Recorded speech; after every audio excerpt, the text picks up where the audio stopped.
ya dejamos de hablar de mí y hablamos del tema que nos traía hoy. Virginia Woolf con las dos O's.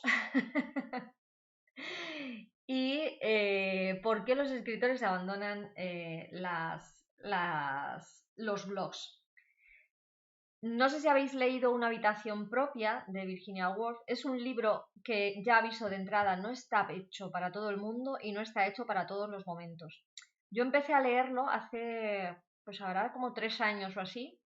Empecé a leerlo y no pasé de la primera página, lo cerré inmediatamente y dije, uff, qué tostón, qué cosa más intensa, no puedo. Y lo dejé. Pero era un libro que quería leer. O sea, era de estos de decir, yo es que no puedo ir por la vida sin leerme Una habitación propia de Virginia Woolf. Entonces, claro, hay que tener el mood.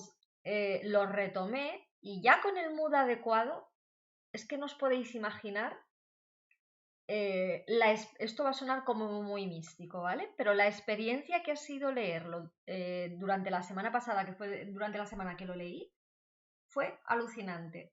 O sea, me despertó una cantidad de pensamientos, de instintos, de inspiración, de ganas de escribir. Me lo leía por las mañanas yéndome a trabajar en el autobús y lo terminaba de leer y cogía y me ponía a escribir inmediatamente en el móvil mientras llegaba. Me ponía a escribir inmediatamente porque me venían un montón de ideas de artículos del blog, de cosas de mi novela, de reflexiones de la vida en general. O sea que no sé qué, qué cosmología planetaria se dio para que todo así cuadrara, pero ha sido una experiencia súper intensa para mí y hacía tiempo que no me pasaba esto con un libro, que me despertaba así tantas cosas. Aún así, si veis mi reseña en Goodreads, no le he dado el 5, ¿vale? Pero leerlo ha sido alucinante para mí en este momento, vuelvo a insistir, ¿vale? Por un lado, para quien no lo sepa, se supone que Una habitación propia es una novela, porque está historiado con un planteamiento, un nudo y un desenlace ficticios eh, y con ciertos personajes, pero no es una novela al uso. De hecho, es más un ensayo ficcionado. Es una cosa un poco extraña. Entonces, claro, hasta que no entras en lo que es el género, es muy complicado hacerte con la historia, hasta que no, digamos que te quitas de encima todos los prejuicios de lo que esperas encontrar ahí y te dejas llevar, eh, es complicado dejarse, pues eso, dejarse llevar por la historia, porque no es una historia en la que tú puedas ir como en otras pensando, ay, ¿qué va a pasar ahora? Uy, ¿qué me voy a encontrar? Seguro que el protagonista, pero es que no tiene nada que ver con esto, o sea, no va de un protagonista, no va va de un filosofar, ¿vale? Entonces, hay que entrar un poco al juego que nos plantea ahí Virginia Woolf. La edición de Austral, yo es que lo he leído en ebook, he leído Green Books Edition. La pongo aquí, a ver. ¿Dónde estoy?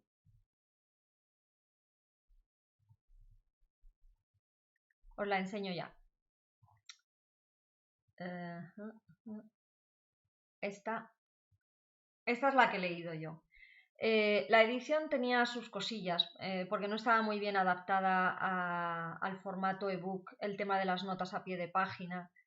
Y me he encontrado por ahí alguna errata, sobre todo erratas tipográficas, de que se han juntado dos palabras donde debería haber un espacio, pero creo que ha sido un poco al pasar el texto, al digitalizarlo. Pero bueno, ha estado bien. La he leído en español finalmente. Normalmente leo más este tipo de libros en inglés, pero como la primera vez me resultó tan pesada, no quería añadirle una dificultad añadida de leer en otro idioma y me la he leído en español, que eso creo que también me ha ayudado. El caso es que si no conocéis de qué parte la premisa de este libro, es que le proponen una charla a la autora en la que tiene que dar una conferencia sobre la mujer y la novela.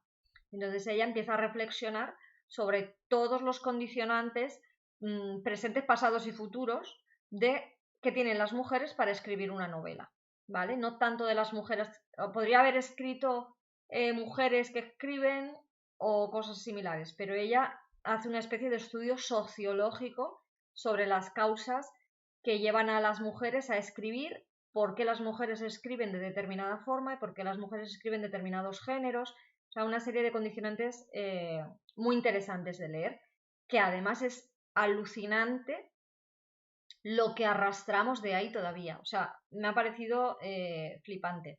El tema es que como Virginia Woolf obviamente es tan conocida y la ha leído tanta gente afortunadamente, lo que dice no es nada nuevo, porque lo has visto, como digo yo siempre, refrito en otros 20.000 artículos de otras personas que le hacen referencia o en otros libros de forma directa o indirecta, se dejan entrever cosas que ella dice. De hecho, se deja, en muchos casos conocemos citas completas de Virginia Woolf porque nos han ido llegando tantas veces y de forma tan repetida que al final las conoces antes de verlas. Pero cuando las lees en su contexto, siguiendo el hilo argumental que Virginia sigue, la voy a llamar Virginia como si fuera mi amiga la Vir, ¿sabes?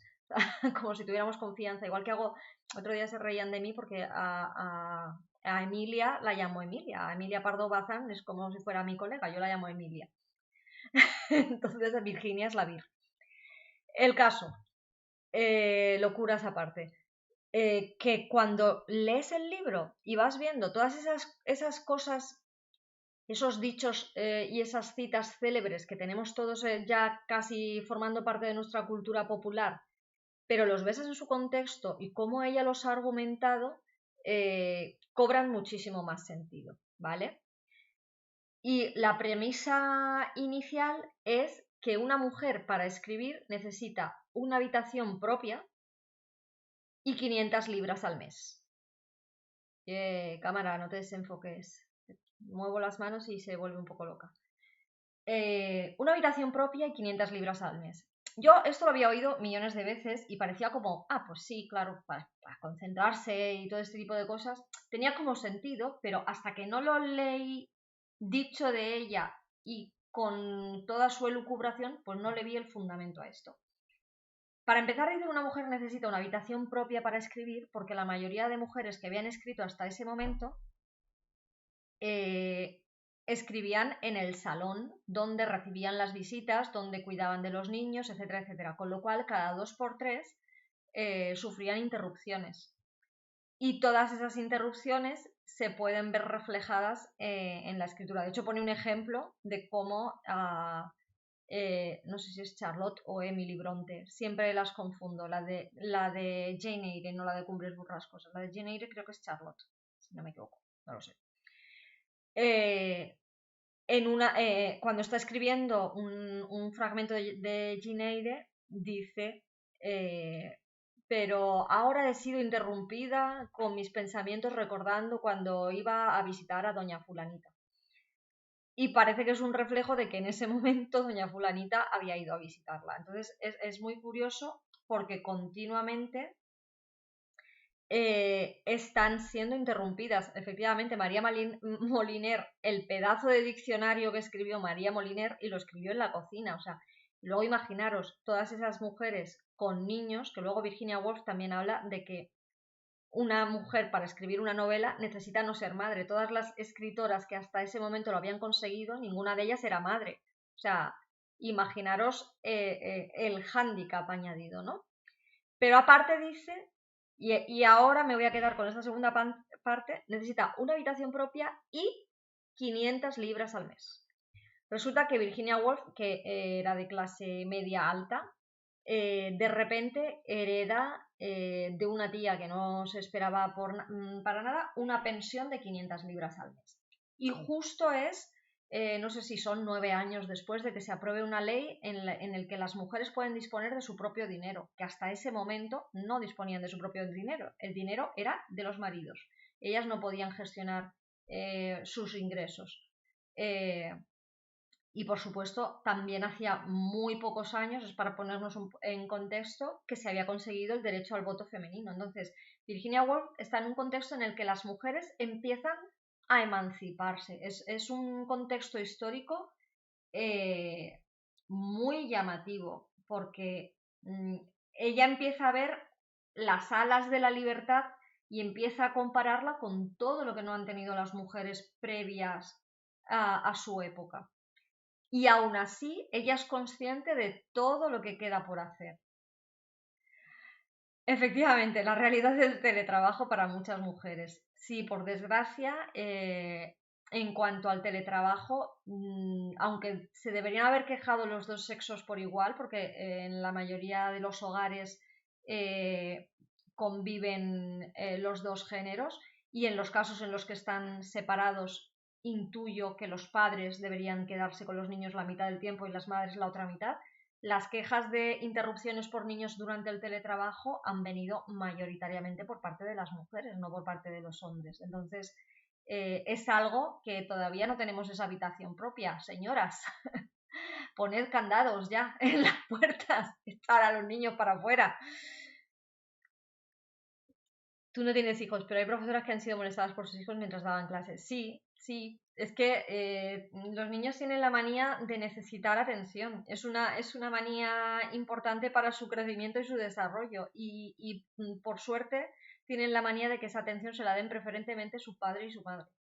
Entonces, había que conciliar dos necesidades muy diferentes. La necesidad de atención por parte de los pequeños y la necesidad de independencia por parte de los adultos que trabajaban. Entonces es complicadísimo, complicadísimo. Pues en todo este contexto de empezar a ver un poco de libertad en el que las mujeres empiezan a votar, en que las mujeres pueden heredar la propiedad de sus padres sin que pase directamente a sus maridos, que eso era muy fuerte. En ese contexto, Virginia Woolf recibe una herencia inesperada de 500 libras y entonces dice, vale, ahora que yo no tengo que preocuparme de casarme o de buscar los trabajos que nos están permitidos a las mujeres, porque no todos están permitidos a las mujeres, puedo dedicarme a escribir. Sin esas dos condiciones no puedo dedicarme a escribir. Entonces, para empezar, estamos hablando de una desigualdad de género y de una desigualdad económica. O sea, o tienes un sustento garantizado o no te puedes dedicar a escribir. Y aquí, señoras y señores, es donde he encontrado el nexo de unión.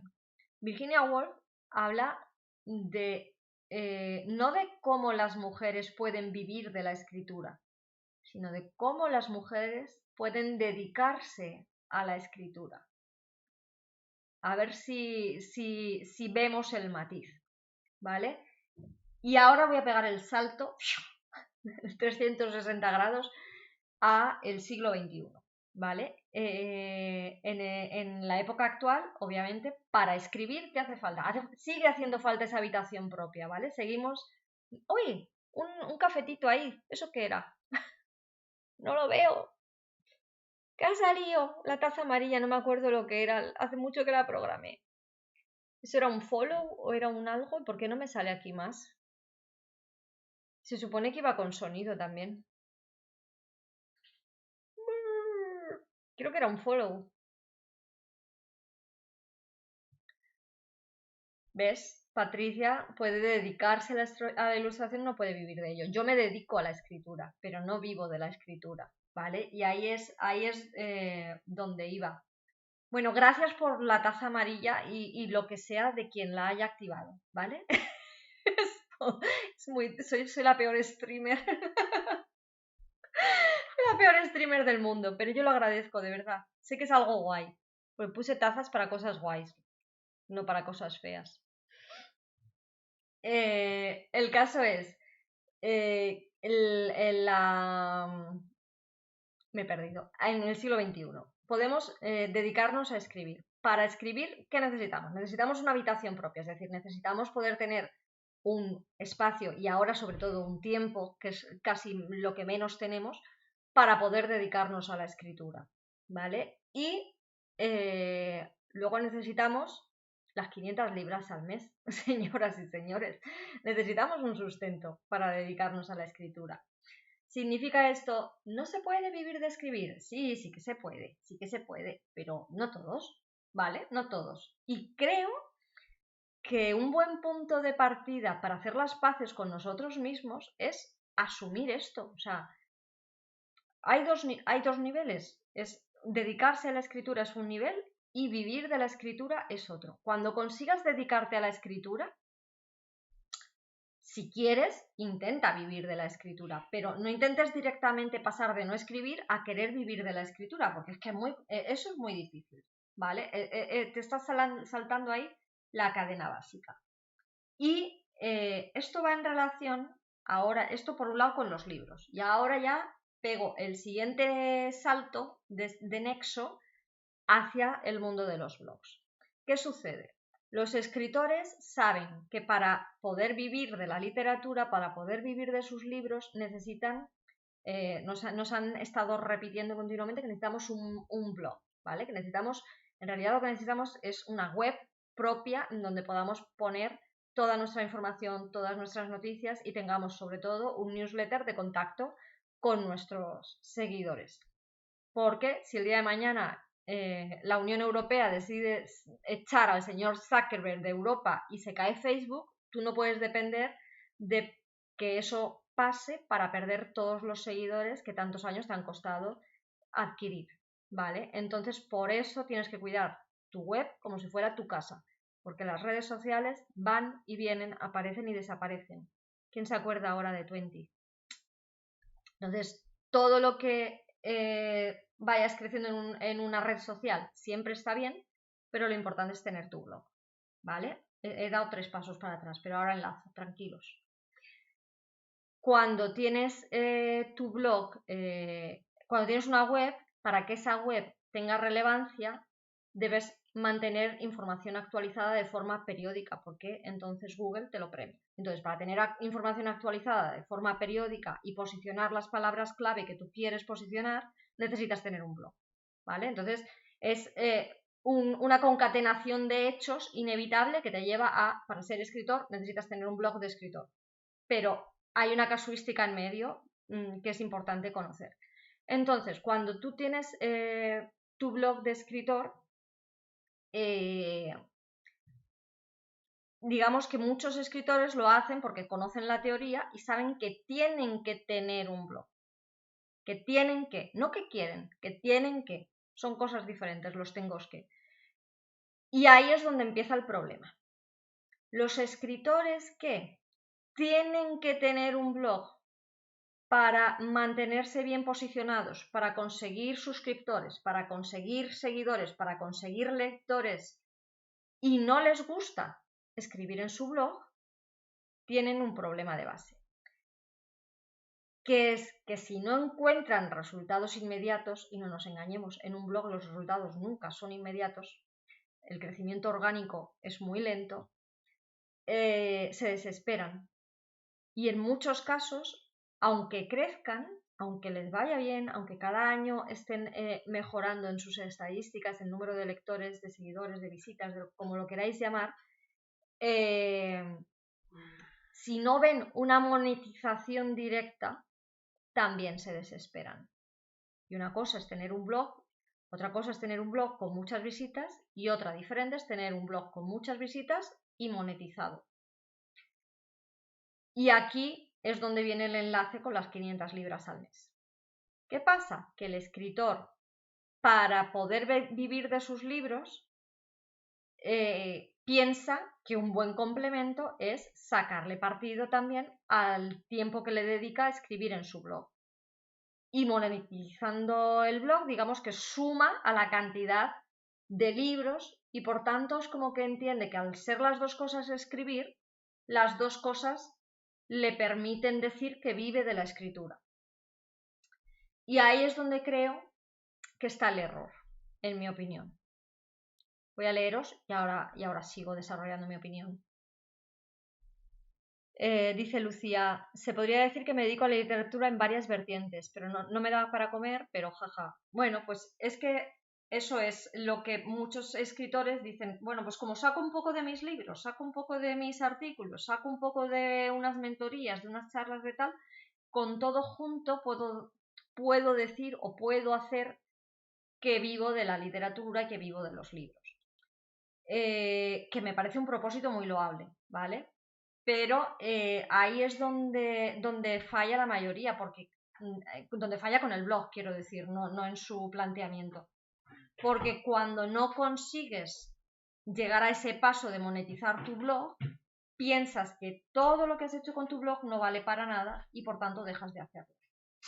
Esto por un lado, este es el primer motivo, creo yo, de desmotivación, de por qué no los escritores abandonan sus blogs. Primero, porque piensan que están escribiendo mucho en ellos en vez de escribir en sus propias novelas o relatos o cuentos o poesías, lo que cada uno escriba, que está dedicando mucho tiempo a escribir algo que ofrece de forma gratuita al público, cuando en realidad podría estar escribiendo otras cosas que sí monetizaría. Entonces, la cuestión económica por un lado. Y la segunda cuestión, y esto sí que es una opinión totalmente personal, pero de analizar la situación que me rodea, es que la mayoría de escritores, cuando descubren este axioma de tengo que escribir un blog, no quiero, tengo que escribir un blog, y empiezan a escribir un blog, como además lo que dice la teoría del marketing es, escribe un blog de nicho, no un blog generalista, para enfocar bien tus palabras clave. ¿Qué pasa? Que si, por ejemplo, tu blog de nicho es sobre espadas venecianas, ¿vale? Me voy a inventar algo porque tus novelas son novelas históricas con espadas venecianas. Entonces voy a poner un ejemplo del que afortunadamente no conozco a nadie para que nadie se sienta ofendido. Si tú, todos los artículos que escribes son sobre espadas venecianas, y tienes que escribir un artículo de espadas venecianas comparadas con las espadas francesas o las 10 mejores espadas venecianas. 10 espadas venecianas que para visitar en los mejores museos del mundo. No lo sé, estoy diciendo burradas, ¿vale? Pero cuando tienes que escribir artículos continuamente sobre tu nicho, te saturas. Vamos, yo me saturaría. Katsilla ataca. Sí, quería salir. Ya ha salido. He tenido un asistente de ventana para que salga al patio. Ahora hará el miau de vuelta, ya aviso. Ya aviso que habrá miau de vuelta. Pues con todo con toda esta premisa de tener que escribir un blog de nicho y de estar queriendo verle resultados económicos, genera una frustración enorme. ¿Por qué? Porque al final uno se aburre de escribir todos los días de lo mismo, se le acaban los temas, porque muchas veces es que no sé qué publicar en el blog, a mí me sobran ideas para publicar en el blog, lo que me falta es tiempo para llevarlas todas. Hola Lola, ¿qué tal? Entonces creo que la gente que se enfoca tanto y va tan al nicho para sacarle rentabilidad, al final se quema. Esta es mi deducción. Lo anterior estaba basado en las palabras de Virginia Woolf. Esta última parte ya son consideraciones personales. Tus gatos, imagino que son los pesados, ¿no? No te preocupes, Lola, el ratito que estés, bienvenida eres. Y entonces, como digo, es importante tener un blog si quieres tener un blog y que te guste tener ese blog, porque al final el trabajo que le vas a dedicar, si no te compensa a ti primero, si a ti no te gusta lo que estás escribiendo, es que no le va a gustar a los demás. Porque enseguida vas a empezar a intentar escribir artículos de estos optimizados, como los que decíamos el otro día. Sí, Twitch tiene que ir con gatos, si no, no te dan el carnet de Twitchero. El Twitch Affiliate, una de las casillas, es emitir no sé cuántos días a la semana, conseguir no sé cuántos seguidores y tener un gato. Si no, no te lo dan. Pues, como decía, cuando escribes un blog y se me perdió el hilo. ¿Qué estaba yo diciendo? Con tanto gato se me ha ido el santo al cielo. En cualquier caso, que si no quieres escribir un blog, al final te agobias, porque, ya sé por dónde iba. Porque si lo que estás haciendo no te apasiona a ti, no te gusta a ti, al final terminas escribiendo estos famosos artículos que digo yo, artículos express, ¿no? El típico 5 libros para leer en el autobús y te cascan los primeros 5 títulos que han encontrado en Goodreads o en el newsletter de la editorial de turno, con la sinopsis ya copiada y pegada de la editorial, sin molestarse en haber leído el libro, sin haber hecho una reseña, sin decirte su punto de vista, sin aportarte nada de valor personal, nada de lo suyo. Entonces, ahí es donde creo yo que pincha mucha gente. En el momento en el que quieres escribir y publicar rápido, no porque te interese contar algo, sino porque tienes que publicar algo, la calidad de tus artículos es que empieza a caer, aunque tú escribas como los dioses, empieza a caer en picado. A ver qué dice Lola, que de esto sabe mucho. Si se centran en monetizar blogs de nicho rápidamente, se queman. Pasa lo mismo con todas las redes. Como quieres hacer una estrategia muy agresiva con muchas publicaciones para monetizar, te quemas y abandonas. Efectivamente, además queda súper monótono. Es un poco, salvando las distancias, pero es esto que pasa con Instagram. El otro día leí o escuché, ya no sé, veo muchas cosas y escucho muchas cosas, no sé quién lo dijo, pero que una tendencia para el 2022 en Instagram son los feeds más naturales, ¿vale? Que no sean estos mosaicos tan programados ni tan conjuntados, sino que tengan un toque más natural y más espontáneo. Esto de repente es tendencia para 2022. Dices, fíjate tú qué tendencia más curiosa. O sea, en realidad Instagram, que no es la organización, sino lo que al final los lectores, los usuarios van valorando de la red, son las publicaciones más genuinas.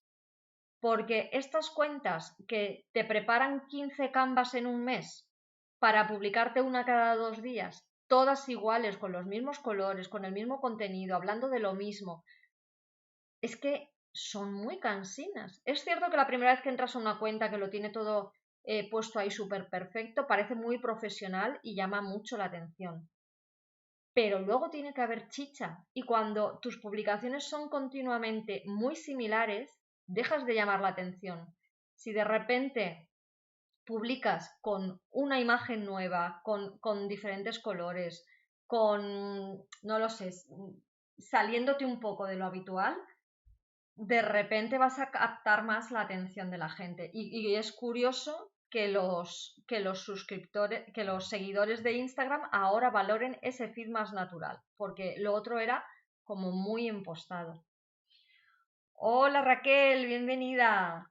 Voy a aprovechar el tea time que ha canjeado Israel, gracias.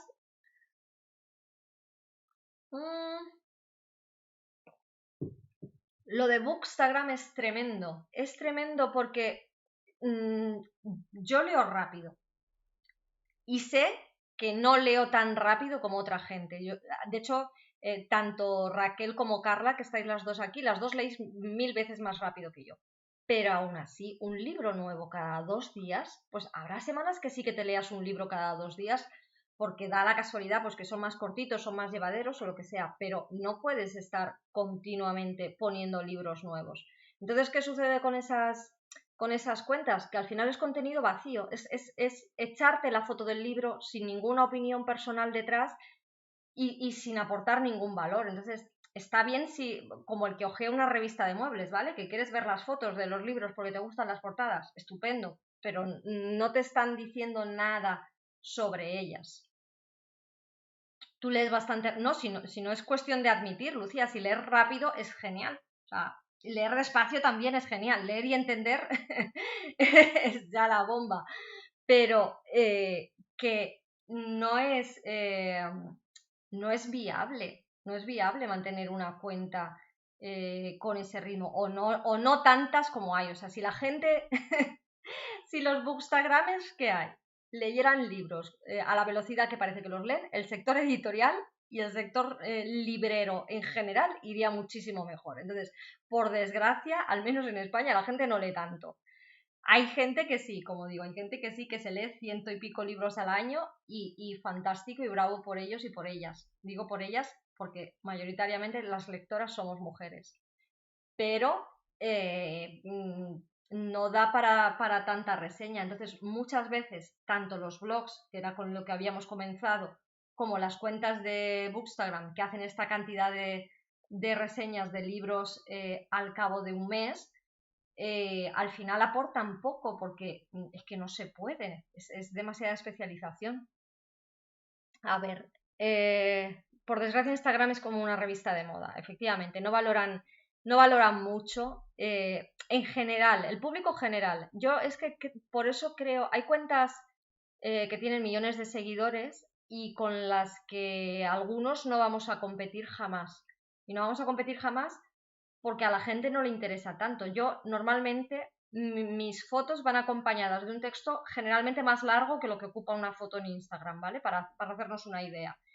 Y la gente a mí, me lo han dicho muchas veces cuando en otras charlas coincido con Instagramers Pro y me dicen, es que la gente no lee tanto, no pongas tanto texto. Y es como, bueno, pues que yo soy escritora y a mí lo que me gusta es que me lean. Entonces, perdóname, pero yo ilustro mi texto con una foto, pero en mis publicaciones de Instagram es más importante el texto que la foto. Ya sé que la foto es lo que capta la atención, pero quien me conoce y quien me sigue le interesa probablemente más lo que digo que cómo lo ilustro. Y si no, es que probablemente no me interesa esa persona a mí. A ver, que se me va el chat. Cansa un poco porque todo es lo mismo en muchas ocasiones. Sí, es muy repetitivo.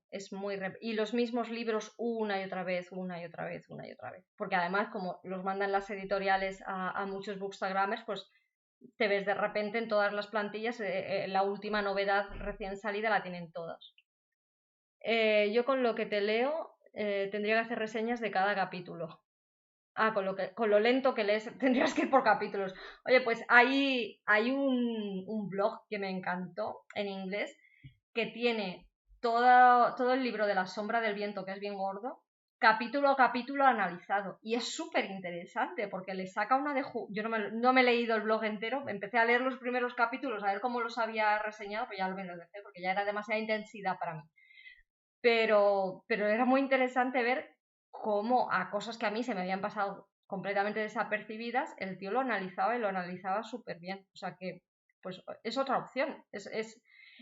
Pero ahí, si analizaras capítulo a capítulo, es porque tienes algo que decir. El tema, el problema que estamos diciendo de raíz es la gente que se mete en nichos muy específicos como creadores de contenidos, tanto en blog como en redes, pero fundamentalmente en blogs, y como no tiene nada que decir, lo único que hace es recopilar, cortar y pegar. O sea, cantidad de artículos de novedades editoriales para marzo de 2022. Y te cogen los libros con la sinopsis cogida directamente de la editorial, que probablemente lo hayan cogido del newsletter de la editorial, y lo publican. Entonces, esto al final es lo que la gente no consume, porque la gente no es tonta. La gente no es tonta y sabe dónde hay artículos con calidad. Con lo de, sí, dedicarle tiempo a una lectura y leerla por placer. Mira, yo tengo gente conocida de mi entorno que se ha disculpado conmigo porque todavía está leyendo el libro. Dice, es que me gusta ir despacio, pero no te enfades, es que sí que me gusta, pero yo es que leo despacio. Dices, pero tú te crees que puedes estar con este sufrimiento de tenerte que acabar el libro en un plazo determinado por quedar bien, en este caso con la autora porque la conoces en persona. O sea, por favor, léete el libro cuando te dé la gana y como te dé la gana, disfrútalo. Si tú eres una persona que te coges un libro solamente los sábados por la mañana 15 minutos mientras te tomas un café, pues oye, te tomará muchos sábados leerte el libro, pero te lo leerás a gusto, a tu ritmo y con tus hábitos. No tienes por qué pegarte de repente un atracón y una maratón para poder decir, ya me lo he terminado y sí que me ha gustado. Pues, oye, cada uno lee a su manera. A ver, voy por detrás, ¿eh? Depende del libro, jaja. Las que leemos rápido disfrutamos igual. Hombre, es que cuando además lees rápido, pero porque además un libro te engancha, de esto que lo devoras, al final se hace súper, súper interesante. Solo son diferentes velocidades, efectivamente. El rato que estés leyendo, sea mucho, poco o tal, hay que disfrutarlo y ya está. Y no es lo mismo la persona que le dedica a leer 3-4 horas al día que la que le dedica 10 minutos a la semana, como estábamos diciendo, o una amiga que me comentó que es que ella lee 2 libros en verano y ya está. Y ese es su... Aparte, me hace muy gracia porque son de esa persona, no, si yo leo mucho, yo todos los veranos me leo 2 libros. Y dices, pues bueno, 2 libros más, mejor que 2 libros menos, oiga. O sea, no vamos a estar aquí creando jerarquías de lectores en función del número de libros que se lea uno al año. O por lo menos yo no lo voy a hacer. Para Lola, tu vía de escape y tu recreo. Es que además, Lola, tú que trabajas con redes sociales, porque para muchos las redes sociales, desgraciadamente, son una vía de escape demasiado tentadora. Pero para ti que estás todo el día con eso, cuando quieras desconectar, definitivamente le tienes que pegar una patada bien grande al teléfono y centrarte con algo fuera de la pantalla. O sea que creo que es un hobby que te viene fenomenal. Sí, Instagram es una red visual. Si la foto llama la atención, leen el post. Efectivamente, sin eso no te van a leer. Lo sé, Raquel. Y de la mitad para... Sí, hay poca gente que le dé al ver más. O sea, Instagram ya por defecto te corta el texto a la tercera línea o así, te lo corta. Y si quieres leerlo entero le tienes que dar a ver más. Yo soy de esas personas raras que le doy a todos para leerlo. Pero entiendo que no, que la gente no lo hace, obviamente, y la aplicación lo sabe. Y de hecho, pues eso, si quieres que la gente te lea el texto, primero tienes que poner una imagen llamativa. Está claro que si estás en esa red, tienes que jugar al juego que proponen. No puedes romper las reglas porque el tablero no es tuyo. Es que es así. Pero bueno, dentro de lo que la red propone, pues si te gusta, pues eso, a mí me gusta reflexionar sobre lo que escribo y en una imagen, aunque le pueda meter texto, porque en ocasiones le programo con texto y demás, no me da para expresar la idea por completo y siempre me gusta pues desarrollar un poco más. Pero sé que hay gente que no le gusta leer y por eso sé que esa gente, por ejemplo, pues no es mi público. En Instagram por lo menos no van a cuadrar bien. O a lo mejor es mi público porque le gusta solo la foto, pero que no se va a leer el resto. Patri puede confesar que todo lo que lees, porque... que no puedes confesar todo lo que lees porque te echan de casa, porque te gastas el presupuesto en libros, Patri. ¿Eres de esas que te gastas el presupuesto en libros? Aspirantes a críticas literarias, en proceso de carrera. Lo sacáis todo, claro que sí. Es que realmente críticas literarias a día de hoy tampoco hay tantas, ¿eh? No sé si oís, pero ahora sí que es momento gato y me he quedado sola, o sea, le tengo que abrir. Vengo ya, ya. Anda, ven aquí. Miau. Venga, pasa. Burru. Miau, burru. Ven, ¿quieres saludar? Ven. Hombre, ya que has molestado, por lo menos paga con tu cara bonita. Aquí hay que trabajar, muchacha. Que los gatos venden más y en Instagram ni te cuento. Mira, dile sola. ¡Hola! Yo ya me he paseado. A ver, baja. Aquí. Al regazo con la mamá.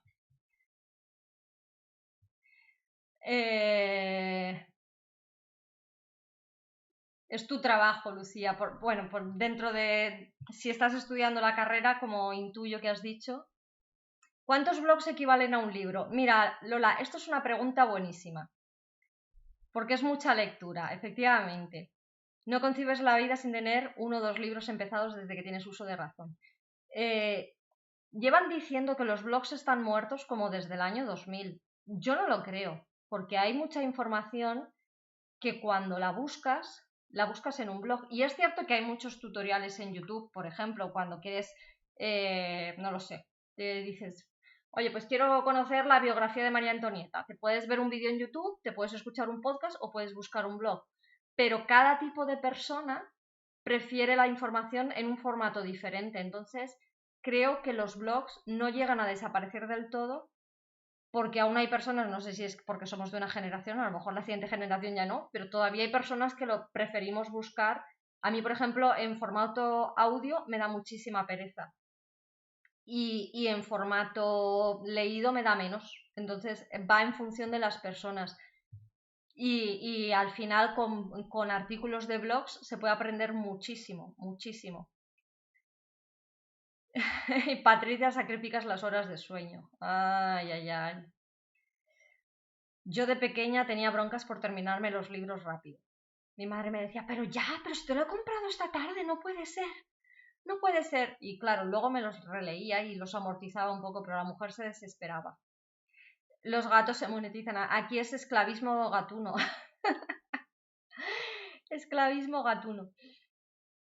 Sí, estudias teoría de la literatura. Claro, entonces lees ya por obligación y por gusto, obviamente, pero te entra dentro del temario. En un blog lees a tu ritmo y en un vídeo, sí, tienes que... A la hora de... para un vídeo, para hacerte una idea general está bien, pero por ejemplo, si estás investigando sobre un tema, por escritos como que retienes un poco más, porque sí que es cierto eso, pues que vas a tu libro, a tu ritmo, que vas asumiendo un poco el contenido, incluso a veces al revés, si quieres encontrar información rápido y quieres leer un poco en diagonal, en un artículo de un blog puedes, sobre todo pues tienes ahí los titulares y demás, los encabezados que te ayudan a separar la información y a irte al punto que quieres encontrar. Mientras que cuando estás con un vídeo o con un audio, pues te tienes que esperar a que la persona nombre lo que tú quieres. A lo mejor te ves el vídeo entero y dices justo lo que yo quería que dijera, no lo ha dicho. Me he tragado 10 minutos de vídeo para que luego no fuera lo que yo quería o lo que yo necesitaba en ese momento, ¿no? Pero bueno, también son canales diferentes y formatos muy diferentes al final. Y Lola dice, muy fan en temas de tecnología, los blogs con las capturas de pantalla y flechitas junto al texto. Y lo prefieres, ¿ves? Es que es verdad que en muchas ocasiones son mucho más útiles. Yo, por ejemplo, sí que leo muchos blogs de historia porque me sigue fascinando. Leo muchísimos blogs de educación, aunque es difícil encontrar blogs de educación buenos, siento decir esto, porque eh, hay mucho refrito, hay poca fuente original y mucho refrito en el mundo de los blogs educativos. Y luego leo muchos blogs de escritores, donde, bueno, ahí sí que hay mucho, mucho, mucho refrito.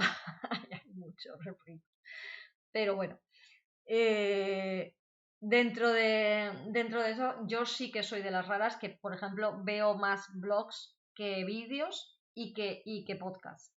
Podcast, por ejemplo, es lo que más pereza me da. Y mira que luego me pongo y me gusta, pero no encuentro el momento, porque soy de esas personas raras que le gusta hacer cosas en silencio. O sea, yo, por ejemplo, si estoy haciendo las típicas tareas que la gente hace con un podcast de fondo, como caminar, hacer deporte, limpiar, a mí me gusta hacerlas en silencio, pensando en mis cosas y generalmente perdiéndome en mis ideas de novelas y demás. Pero aún antes de escritora también, en silencio pensando en mis cosas, porque como que me centro mucho, no sé, como que me centro en el sentido de que me encuentro centrada. Entonces escucho menos en formato audio. Además soy una persona muy visual y por eso no me funcionan bien los audiolibros, porque cuando escucho me voy a otra cosa, se me pierdo el hilo. Entonces es como que el formato no va mucho conmigo. Ahora, por cierto, voy a volver al tema y conectar con los podcasts, ¿vale? Leo lo que dice Lola y sigo con eso. No, ya lo he leído, lo del video tutorial, creía que era uno nuevo. Pues enlazando con lo de los podcasts, ¿vale? Enlazando la pregunta original de por qué los escritores abandonan sus blogs, muchos de ellos dicen, es que escribir un blog para que no tenga lectores, al final es un rollo, es mucho trabajo, tal. Voy a dejar el blog y a partir de ahora voy a hacer un podcast. Este año ha sido el año de voy a dejar el blog y voy a hacer un podcast. Y con todo mi cariño y con todo mi respeto a todos los compañeros y compañeras que han decidido hacer esto. Tengo dos peros. El primer pero. Para hacer un podcast tienes que escribir un guión, tienes que, aparte de